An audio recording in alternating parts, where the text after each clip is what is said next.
So we're going to go ahead and get started. My name is Lola Day, and I'm Director of Talent Recruitment at Foundation Academies, and I want to welcome you to How to Teach Virtually, Strategies for High Quality Remote Learning. I also have in the room Julia, who is our talent associate, and if you have any questions, she's going to be managing the chat. And if you have any questions afterwards about what you've learned and you want us to follow up, or if you have any questions about career opportunities at Foundation, should be your go-to. So Julia is going to put her email in the chat for you. So many of you, for those of you who are not familiar with Foundation Academies, we're a K through 12 charter school network in the city of Trenton, New Jersey.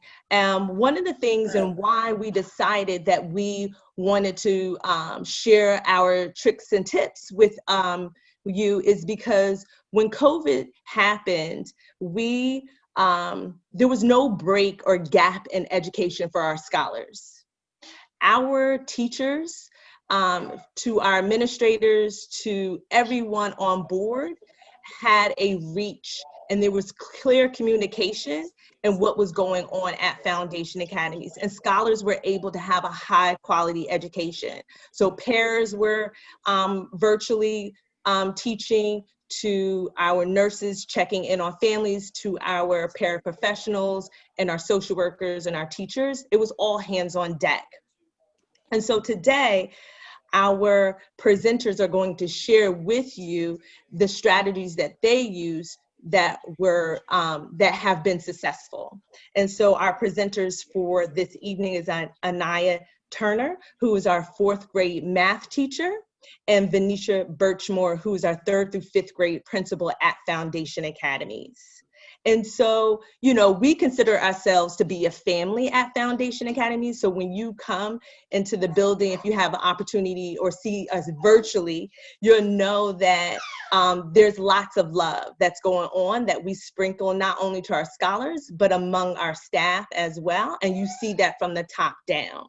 And so though you may not know everything about your family member that's on their resume and their bio, I do want to kind of have you get a chance to know Venetia and Anaya. So Anaya, tell us a little bit about your self-care. What are you doing these days for your self-care? Awesome. Well, first of all, thank you so much, Lola Day, for that amazing introduction. What I do for self-care is I actually keep one planner that I have all of my to-dos for my work, but I also include one day where I do something for myself. So every single day, whether it's a Wednesday or even a Saturday, I'm doing something for myself. I'm treating myself to get my nails done. I'm doing my hair. I'm doing something to just fill my own bucket so that I can make sure I'm my best self for my students every single day. All right, awesome. Thank you for sharing that. And Venetia, can you share one highlight that has happened this week, either professionally or personally? I'll go quick. I'll give both. So my highlight for professionally is I had an opportunity to test a student one-on-one. This is a student who actually has been retained, and we just want to keep an eye on how he's doing. So I got a chance to pull him into a Google Meet one-on-one, and it was just nice to talk to him. I don't get to see students like I would every day, and just, you know, setting basic expectations, try your best, and being able to interact with one of my students was a really great feeling. That's on the professional side. On the personal side, I'm trying to take advantage of being a work from home mom some days, and being able to, you know, see my daughter and also do my work has been really fulfilling. So those are my highlights. Awesome. Thank you so much, ladies, for sharing that. So I do want to let everyone know that we will be recording the session, and that's just for feedback for ourselves. We are a school that really is grounded in affirming and adjusting feedback. So the recording is going to be for us, and I'm going to turn it over to y'all. Great. So just a couple of things I want to name. One, you're going to see me turning, and that's because presenting, I'm not as familiar with Zoom, but in presenting, I want to be able to see you guys. So I logged in under another account just so I can also look and engage, but also do my presentation. So if you see me turning my head, that's why. I just wanted to name that. And then also, if you signed up via social media or Eventbrite, everything said Danielle McDevitt. I'm not Danielle. Anaya is not Danielle. Danielle is our teammate. She had a scheduling conflict come up. She is going to try to join the meet, but you then have now the luxury of working with myself and with Anaya instead in her place. You know, so I just want to name that because you're like, whoa, where's Danielle? So she's going to join us if she's able to, which I'm really excited about, so she can answer questions. But in that, the best practices are the same, but you're going to see it from Anaya's style, Anaya's point of view as a teacher at the intermediate school, but I just wanted to name that outright. I also want you guys to know that we are going to save some time for questions at the end. So if you do have questions, go ahead and put them in the chat, but just know we are going to also make some time specifically to answer any questions that you may have. So just know that. So I'm just going to go ahead and get started. So again, I'm going to put our contact information. It's at the end of the slides as well. But if you ever have any questions, you can always reach us via email or on our cell phone. So those are there and they'll be at the end as well. So Anaya is actually going to get us started. I just want to start by grounding in the fact that Foundation Academies does use the Google platform for a lot of our virtual teaching. So we're just going to go through a couple of facets of how we utilize Google, and then we'll get into best practices, and then we'll get into resources. So Anaya, you can go ahead and jump right in. Fantastic. So Google Classroom is a free platform that all teachers in the intermediate school and really all the teachers at Foundation are using. This is the platform that we use to post all of our meeting links. We post videos. So similar to what we're doing with this Zoom meeting, we record our lessons and we post them onto Google Classroom so that if by any chance any students have any technical difficulties, they weren't able to meet or come into class that day, they're able to view the pre-recorded lesson on the classroom page. I also use this to actually schedule my meeting links for the week so that I'm not trying to rush and put up links, especially because I teach 3 classes back to back to back. So it's very, very helpful.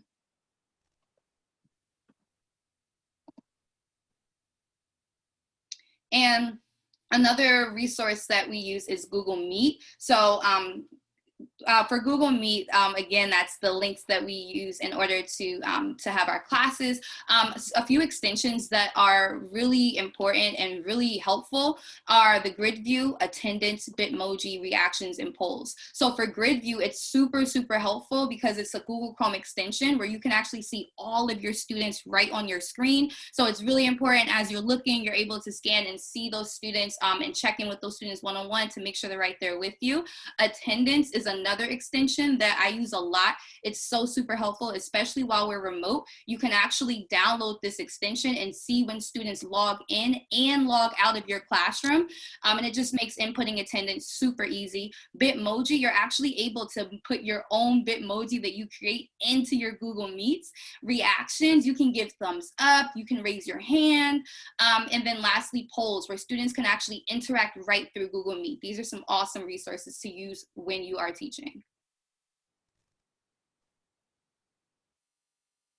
And another resource that I use that you probably won't even think of as a resource is Google Calendar. So Google Calendar, and this is actually a picture of my actual calendar.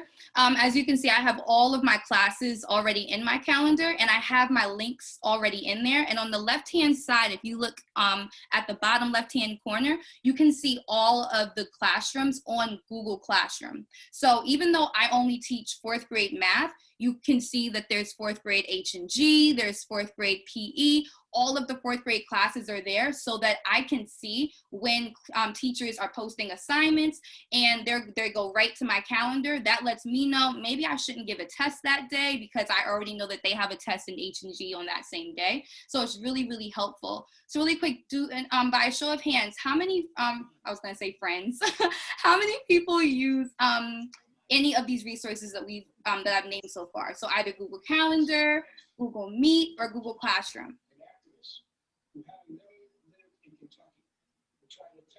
And you can raise your hand by at the bottom on the reactions.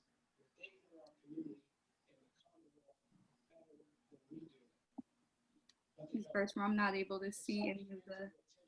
Oh, I can see them. I can see like the react. Some people are like clapping, raising their hands. So yeah. So in addition to kind of what Anaya said, Google Meet is like trying to keep up with Zoom. So we're on Zoom now. Google Meet didn't always have all these features. So a lot of these things are new for like rollout later on in 2020, but some of them have already started. I just want to highlight, especially on this slide, specifically around closed captions in additional languages. For those of us who may have English language learners in our classrooms, having the option to turn on the captions for students to be able to see or be able to see the instruction or what the teacher is saying in another language is also beneficial. Being able to have breakout groups so that students can be doing some of the heavy lifting and the thinking is also something that didn't necessarily come up, but are things that Google is doing to optimize their Google Classroom. So just wanted to name, that is our platform, and there are some great features just in that we can continue to utilize. Go ahead, Anaya.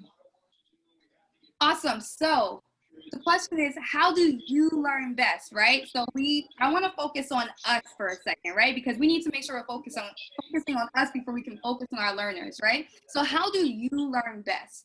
And in just a second, you guys are going to be broken off into breakout rooms. But before that, I want you to start thinking already, how do you learn best? So for example, I learn best, I'm a visual learner. So you guys, you cannot tell me anything because I will not remember it. I need to see it in order to do it, in order to retain the information. So in just a second, you guys are going to have an opportunity to break off into breakout rooms, and you're going to have 3 minutes to discuss in your small groups how you learn best. As soon as you get into your small group, make sure that you guys are just appointing a recorder, someone to write down or jot down using, you can either use a notebook, a cell phone, some of the ideas that you guys talked about, and then we're gonna come back together and discuss some of those ways that we learn best. All right, it looks like everybody is getting pushed back. Awesome. Hopefully you had a chance to connect, hear answers from other people. So feel free to unmute yourself and kind of name some of the things you talked about how you learn best as an adult. Don't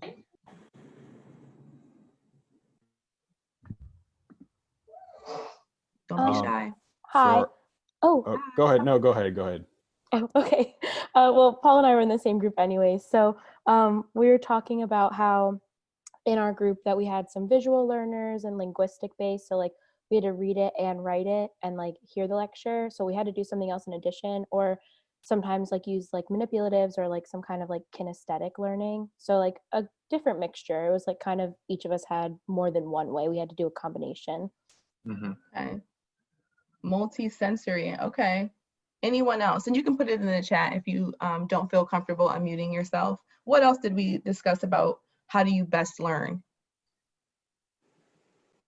Hi. Our group all agreed that we learn best hands-on and visual learners, and that was the best way for us to learn and withhold information when learning. Awesome. Let's get one more person to share out. Our group was also solidly visual learners, but we had some additions of mnemonic device. Somebody learned best with mnemonic devices. Another person liked it. Not only she wanted to see the written, but repeated. Repetition. And Thank you then for sharing. Diagrams and word maps were also mentioned. So I'm hearing learning styles, I'm hearing resources, and all of those things. Absolutely, as adults, we can name that those are the things that help us learn. Similarly, let's also do the same thing for students. So let's use the chat for this one. But how do you think students best learn? Knowing how you learn as an adult, go ahead and put it in the chat. The chat feature, you should be able to locate it at the bottom if you're unfamiliar.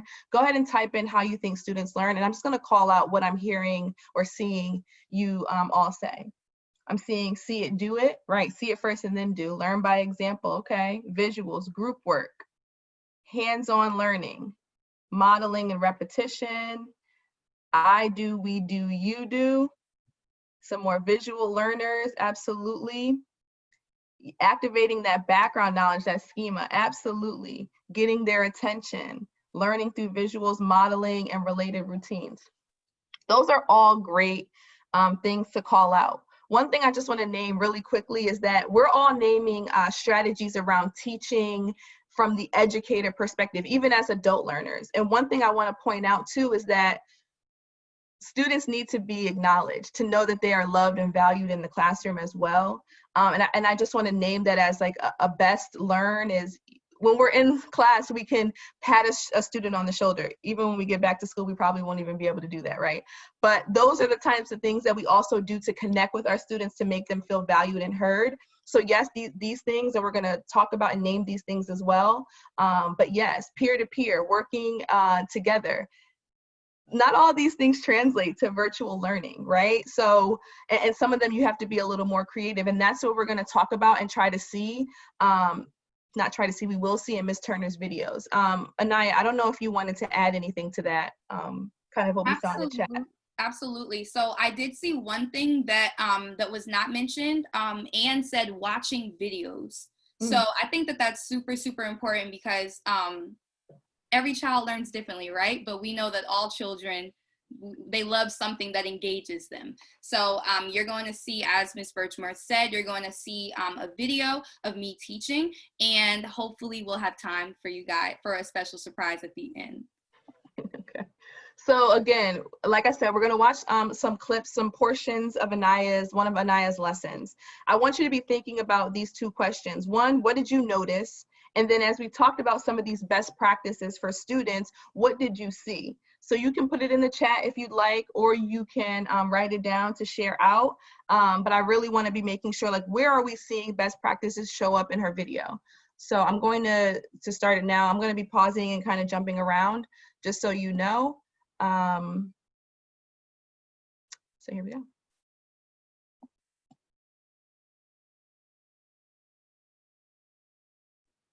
We can't hear Ms. Birchmore.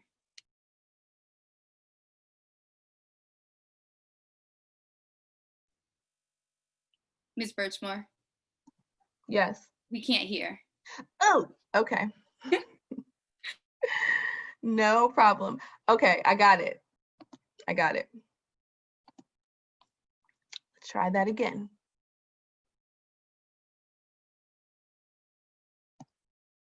The answer is for this secret message for the day. I do want us to move on and announce our mathematician of the day, though. So our mathematician of the day is actually a friend that got it, if not last week, then 2 weeks ago. So you now know you can earn mathematician of the day more than once. Hey, Amani, thanks for joining us. So you can earn mathematician of the day more than once. Congratulations to Jonathan. Jonathan, shine, shine, shine on Jonathan. You are mathematician of the day because of your focus during our lesson yesterday. You killed it on your exit ticket, and you were even helping friends when I was helping them with problems. You were even in the chat helping those friends to make sure that all friends achieve mastery. Okay, so I'm gonna go ahead and lock the comments right now because I'm noticing a lot of friends are starting to talk about when their birthdays are. We know that if you look back every single day on Ms. Turner's PowerPoints, she always includes a slide for birthdays. So when it's a friend's birthday, you're gonna get a special shout out, okay?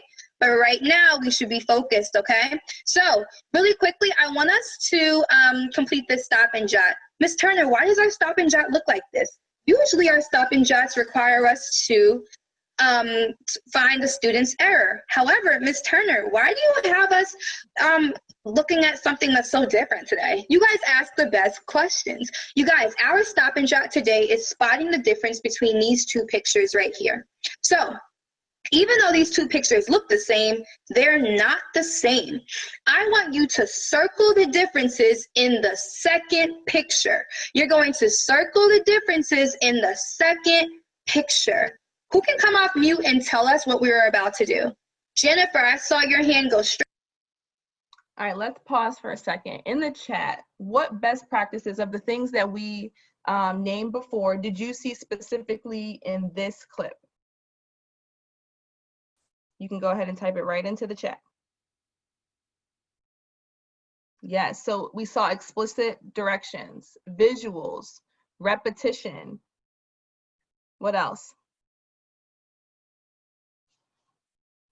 We're seeing student engagement, connecting with the students, absolutely.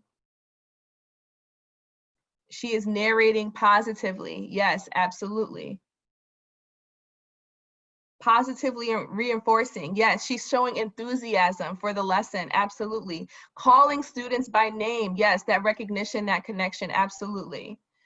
Yes, specific, they have a specific objective. We're talking about reiterating the directions and what we're doing, absolutely. So this is, yes, she's using her hands, she's using gestures, making it as much of real class as we can. Absolutely. We're going to jump to another section, same thing. Just be looking for what best practices did you notice? Or do you notice?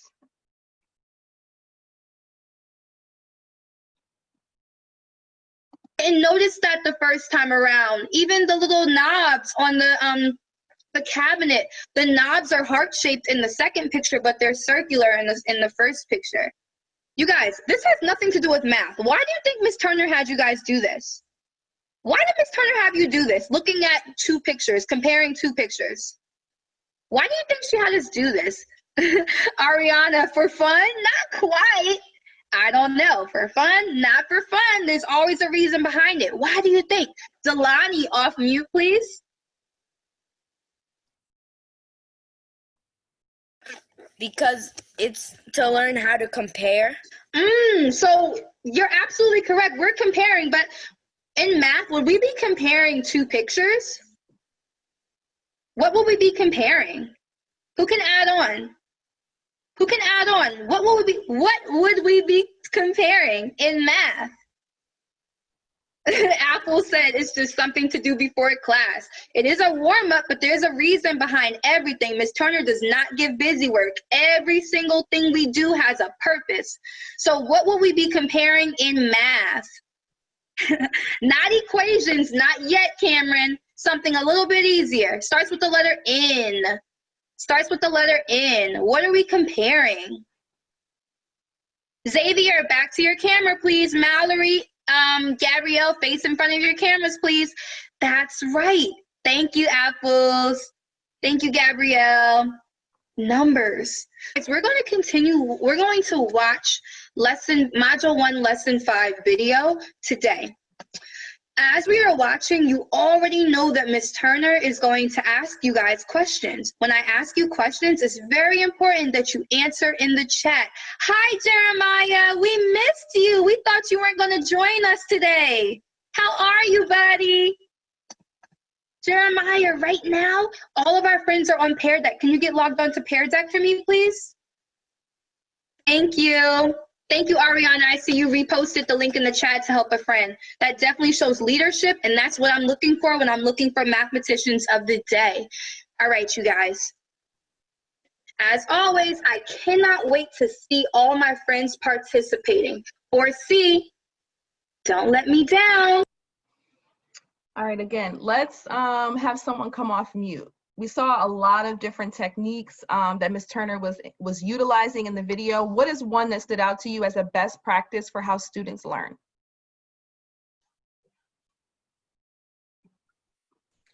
Excuse me, I'll go. She gave very explicit expectations for behaviors.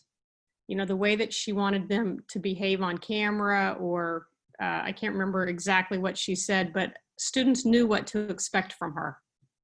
Okay. Ms. Turner, do you want to add on to that at all for expectations? Absolutely. So not only one thing that you did not see when students were coming in, I was also typing in the chat to redirect students as well, so that I'm not constantly orally giving directions, taking away from class time. So I was giving directions on the camera, but I was also giving them on the chat. Awesome. One more person, another best practice that you noticed from the ones we named in the chat. And feel free to scroll back to take a look at those.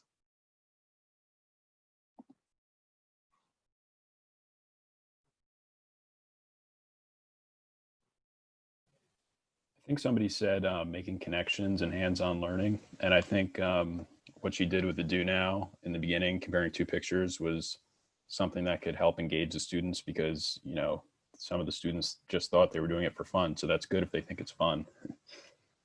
Yes, I just got to give you snaps. This year, K-12, we've unrolled this you, y'all, we method of lesson planning where we're trying to engage students from the outset to do the critical thinking. So I'm so glad that you named that, because what Ms. Turner did was engage students in an activity that seems to be something everyone can access, matching and comparing. And she tied that into the work that they were going to do in the lesson, building the relevance. Yes, it's fun, but you also have the foundational skills to do it and you don't even know it yet. So I'm so glad that you named that. So thank you for also sharing out. Yes, her positivity and making sure that when it's fun, they can also know that they're learning. This is the last clip we're gonna watch. Same thing, be looking for best practices. If you see something, why don't we try to use some of these Zoom features like the thumbs up or the little clapping sign, because we can also use that on Google Classroom when you notice something, and be prepared to put it in the chat or share out. So again, what best practices you notice?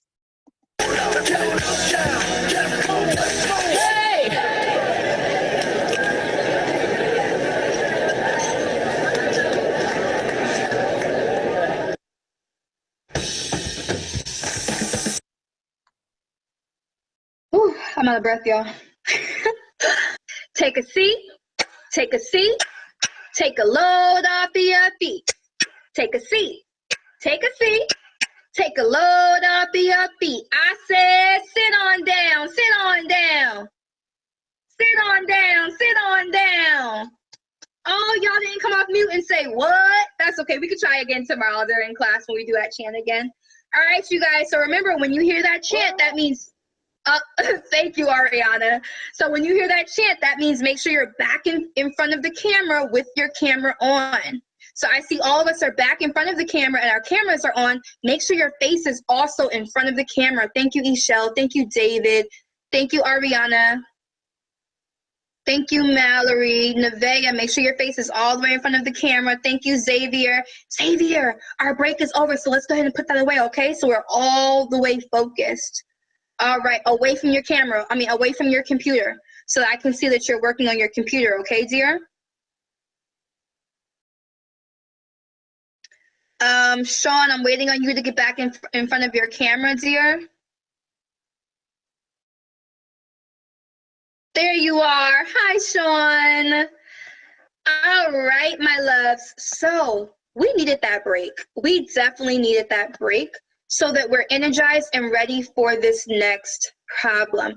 So on your screen, we're on slide 13, comparing those two numbers. As you're working, I'm going to be giving friends feedback, okay? I'll also play some music in the background as you guys are working. Okay, I was looking, I don't know if I saw any emojis popping up, or maybe I missed it. What is a best practice? And I want to hear from someone who hasn't had a chance to unmute. What did you notice as a best practice from Ms. Turner in that last clip?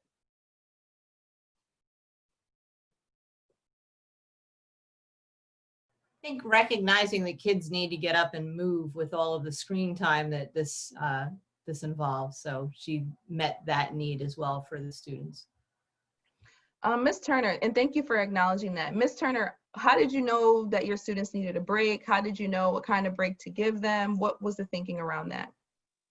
So it's a lot different, because if we're in the classroom, if children are having their elbows on the desk, they're like not really engaged, it's kind of easy to tell. But when they're remote, when I start seeing cameras turning off, when I'm asking questions and there's not a lot of friends responding in the chat, if I'm scrolling through Pear Deck and I'm noticing that the majority of friends are not completing the problems, I use that as data to determine or to recognize that they might need a little bit of a break.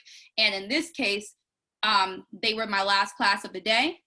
They were tired. They needed to get up and move around because they were sitting in front of a computer all day. So I decided to just have them get up and just dance with me for a little bit. Yeah, and I also just want to acknowledge, like, you danced with them, and that's not everybody's ministry. Everybody's not going to get up and dance and sing. That's authentic to you, but you were with them in that, acknowledging I was tired, we needed that, I think goes a long way as far as best practice. I noticed in the chat too that Danny wrote great energy and use of pop culture music. Yeah, you have to know your students, so that's excellent. Any last or final thoughts about best practices that you noticed in any of the clips?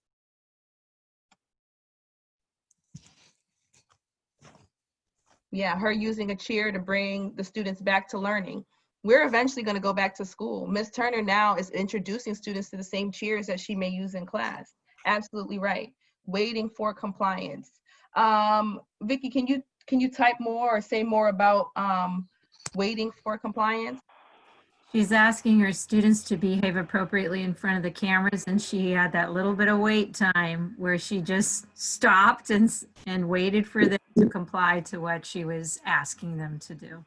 Yes, and if you notice her tone wasn't negative. It wasn't, why aren't you in front of the camera? It was like, come on back, put that down. We're coming back to learning, welcoming the student back, not chastising them for not returning right away, and making space and time for them to jump back into their work. So thank you so much for naming that. Oh, Marcella, thank you. So yes, I'm trying to model that too, responding to the comments, acknowledging you guys. Moving on, people didn't share right the way I wanted to. Moving on though, and kind of acknowledging the thinking and the work that you're doing. So thank you for recognizing that as well. It's part of my job as hosting this. So I appreciate you acknowledging all of this. Awesome. Great. So we are going to get back into our presentation. Okay, I just want to make sure everybody can see everything. Great. So we're going to shift gears a little bit. We just named a bunch of best practices that we noticed, a bunch of things that can help anybody learn, adults and children. And so I modeled through Ms. Turner's classroom. Now we're going to talk about some resources that we utilize at Foundation Academies that I've seen in our school, and we're just going to speak to some of them very briefly. And then, like I said before, we'll have some time for questions and answers. So we're going to get into how do we check for understanding virtually. As I said before, you in the classroom can circulate, you can tap that desk, come on, let's pay attention. Tell me your answer for number one. Whisper to me in my ear, how did you get that? We're not able to do all of those things and check for understanding in those ways. So Ms. Turner is going to talk to us a little bit about how she checks for understanding in her classroom. Fantastic. So the first tool that I use to check for understanding is Edulastic. It is a free platform that is super, super helpful because you can put questions in. You can even search questions, you guys, based on a particular standard that you're on. And in real time, you'll get data from your students as they're responding to questions. So at the top of your screen, you can see that there's some green, there's some yellow, and there's some red. The green means that students got the question completely correct. The yellow, they got the question partially correct. And the red means they got the question completely incorrect. And in the moment, I can redirect and make sure that my scholars are getting back on track to achieve mastery. Ms. Turner, can I ask you a quick question? So when you see, this is a fake classroom, right? But if you saw this data, this is your DMD, your daily math drill, what does this tell you? So I'm automatically looking at the last question. So I think it's 1, 2, 3, 4, 5, 6. I'm looking at question 6, and that shows me that more than half of my students are not achieving mastery on that last question. So that tells me that in the moment I'm stopping everything, and I'm actually going to go through that last question together to check for understanding, and then I'm going to release them back to finish working. Awesome, thank you. Mm-hmm. Okay, so again, some additional resources that we're gonna talk through. And all of these resources are free in some iteration of their platforms. I'm sure they have a part of it that you can pay for, but most of these things you can utilize and they are free to use. So this first one is called Poll Everywhere. So Ms. Turner, if you could, and everybody else, I want you to, we're gonna do this really quick. In the chat and on the screen, you'll see my link for my poll everywhere. So you can go to this link. Ms. Turner, again, if you could put that in the chat, it's pollev.com/Venetia Birch 814. So you can go ahead, go to my poll. Let's take like just 30 seconds to get there to see the poll that I prepared for you, a poll that you could prepare for your students.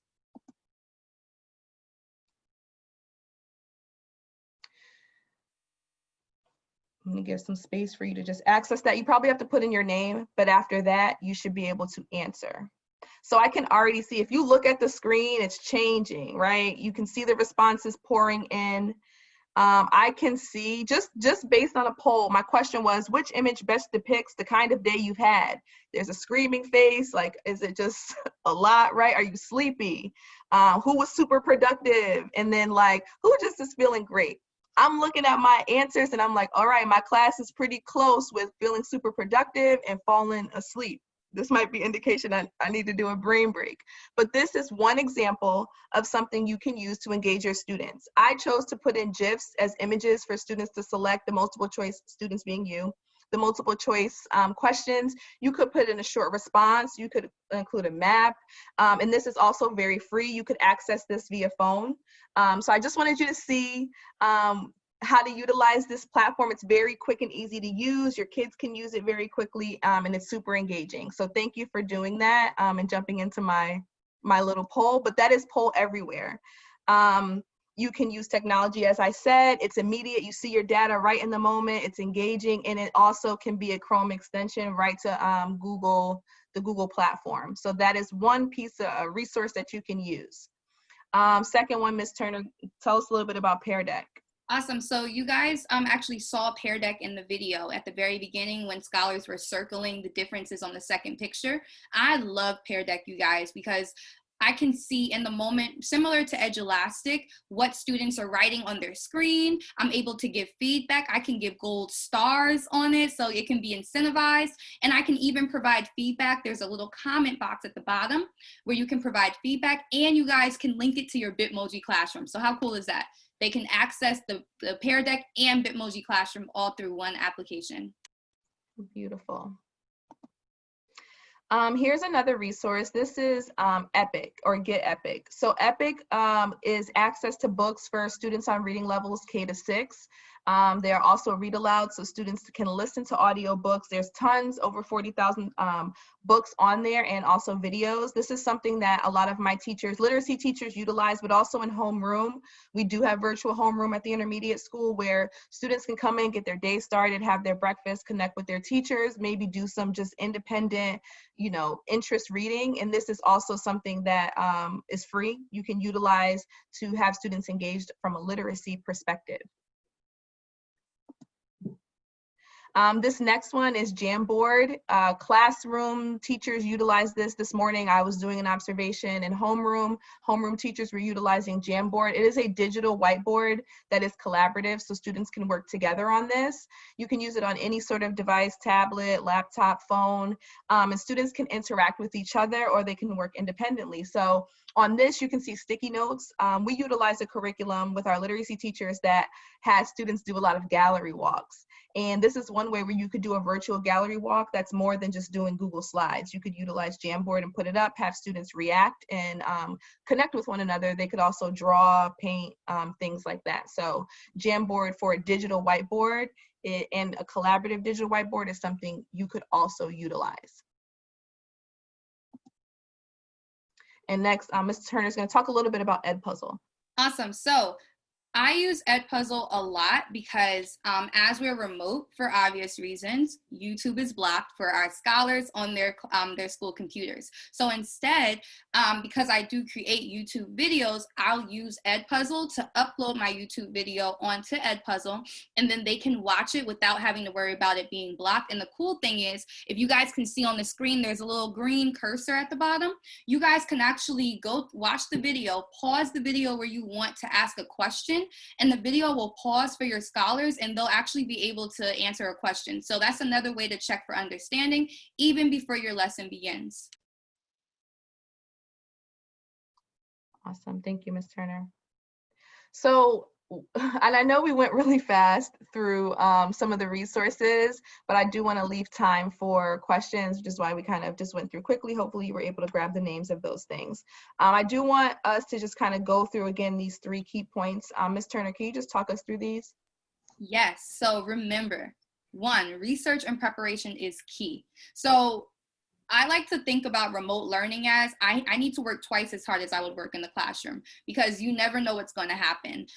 So make sure you're prepared for if your Wi-Fi goes out. Make sure you're prepared if for some reason a platform is not working that day. Last week, Edulastic stopped working, and I had to improvise and figure out what I was going to do, but I already had a plan B. I was already prepared to make sure that I had another way to assess students' understanding.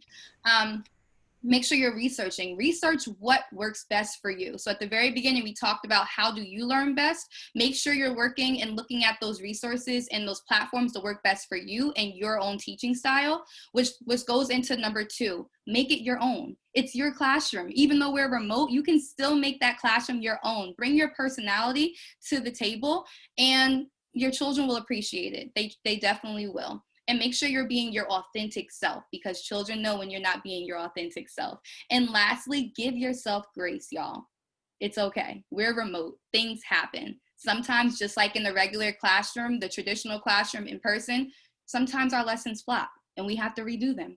That's the same with when we're remote. This time it might not be our lessons are flopping. Maybe, you know, maybe your Wi-Fi went out. Maybe something happened. You have to restart your lesson and start over. That's okay. It's okay. You guys are learning every single day, and we're human. We all make mistakes. So make sure you're giving yourself grace during this process. Thank you. So I don't think we have time for this. Ms. Turner, if you could though, please put the link for your YouTube channel in the chat. I just wanted to capture this whole BU. As I said, I was not the singing and dancing teacher when I was in the classroom. Ms. Turner is. That's great. She has a YouTube channel. She does lots of videos for her students, walking them through the skills, but also she makes songs, theme song for her class. She has a song about rounding. So I'll make sure that it's in the chat. So if you want to check it out, you want some inspiration, you can definitely take a look at how she is being her authentic self in her classroom and showing up for students every day. And then finally, I know that there's a survey that is going to go out to everybody. Julia, I don't know if you wanted to speak about that quickly. Yeah, thank you. So just like this is kind of an opportunity for everyone to learn and grow, we at Foundation also want to be able to do the same.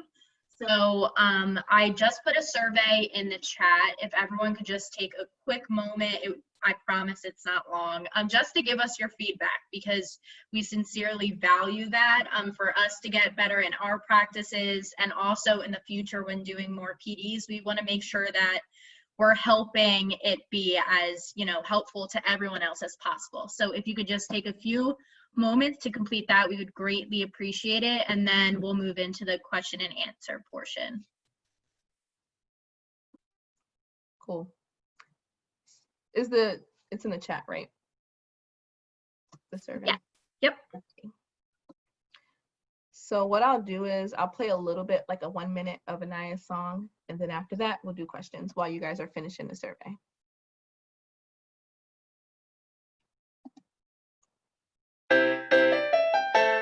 It's Miss Turner's class. You know, I love math. It's Miss Turner's class. But I love my students more.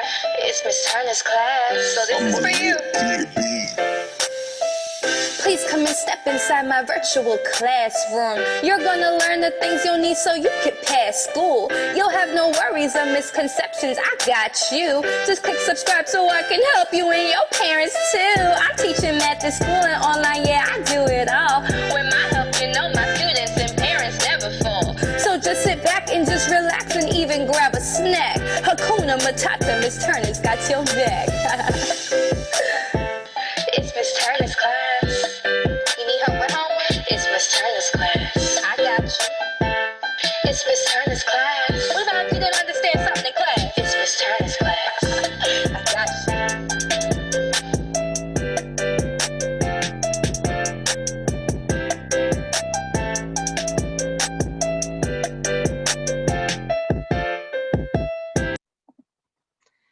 Oh, so talented, I love it.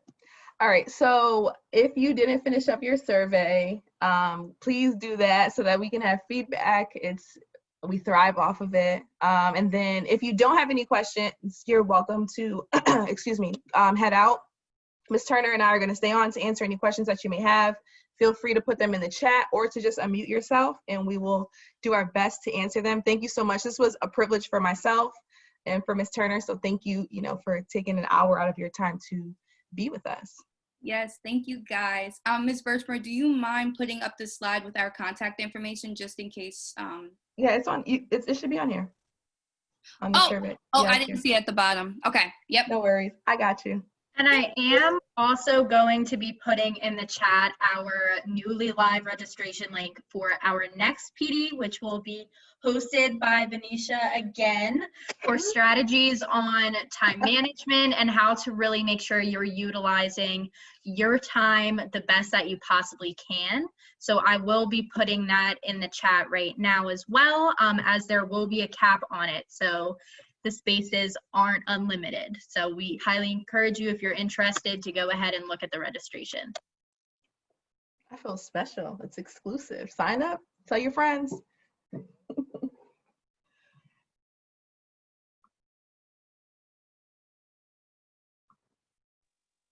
Oh, Marcella, I'm glad. Be inspired. Be great.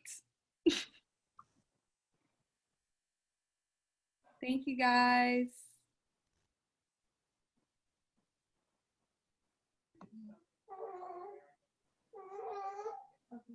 If you have any questions, don't be shy. Definitely use them as a resource. Please. And Julia just put up the link for the next PD that we will be hosting in October. So definitely register and tell friends.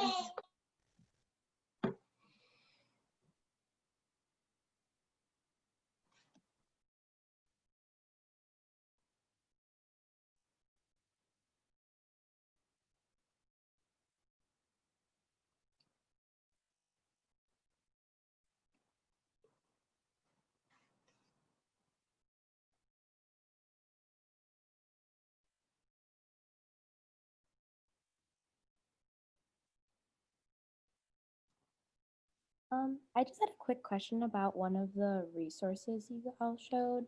Sure. For the Ed Puzzle one, does that have to be something you upload? Because I know Ms. Turner said it was her videos, but could you put any YouTube video in there? Oh, cool. Yes. Awesome. Yep. Yeah, you can search it through Edpuzzle. And when I say it's super easy to find, I know I used it for PD during the summer with my staff. Pretty much any video that's on YouTube you can find on Edpuzzle. And then you can adapt it and put your questions in and things like that. So yeah, it can be, you don't have to make your own video to use it.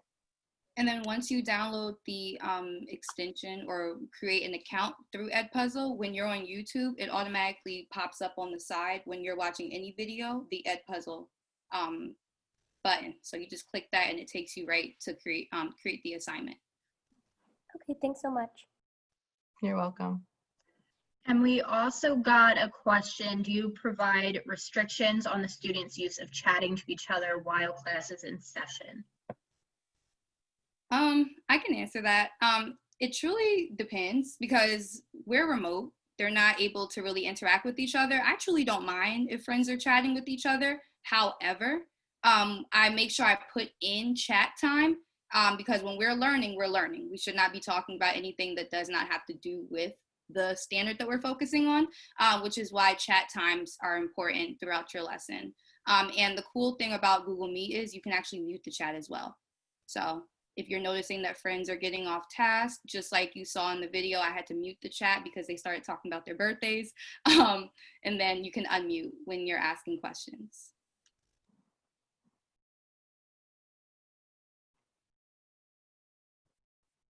I mean, I don't know if this will also help, but one thing I've seen in some of our teachers' classrooms too is they won't put restrictions, but in order to engage certain students, they may say I would like only girls to answer in the chat or only boys, or if your birthday is in the summer, I want you to answer, or if you're wearing glasses, I want you to answer, to kind of get at that differentiation of student voice and engagement. And being able to monitor the chat while teaching. Sometimes you do want to name we're not using it right now. Everybody should be on Peer Deck or doing their exit ticket. So I've seen both in the classroom as well.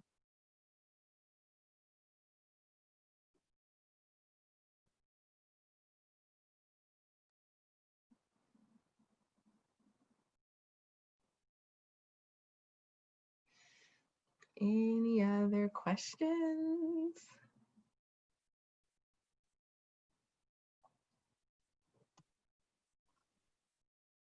All right, let's see.